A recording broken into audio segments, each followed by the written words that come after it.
నిన్న సీఎం రేవంత్ రెడ్డి గారు 200 కోట్లతో పర్యాటక క్షేత్రంగా కాళేశ్వరాన్ని డెవలప్ చేస్తామని, దక్షిణ కాశీగా గొప్ప చరిత్ర కలిగిన కాళేశ్వరానికి 200 కోట్లు కేటాయించి ప్రముఖ పర్యాటక క్షేత్రంగా మారుస్తామని ముఖ్యమంత్రి రేవంత్ రెడ్డి అన్నారు.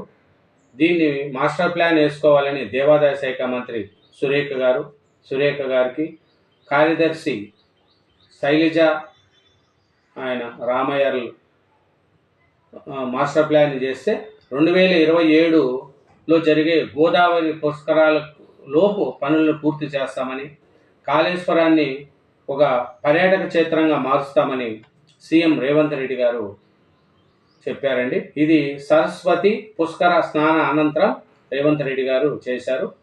ఆ పుష్కర శోభతో పులకించిన త్రివేణి అంటే జనం కూడా చాలామంది వచ్చారు. రేవంత్ రెడ్డి గారు కూడా నిన్న వెళ్ళి అక్కడ పుష్కర స్నానం చేస్తున్నారు.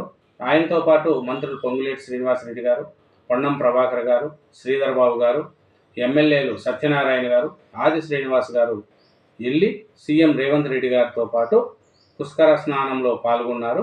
కాళేశ్వరం దానికి 200 కోట్లతో గొప్ప ప్రముఖ పర్యాటక క్షేత్రంగా మారుస్తామని సీఎం రేవంత్ రెడ్డి గారు చెప్పడం మనకు తెలిసింది.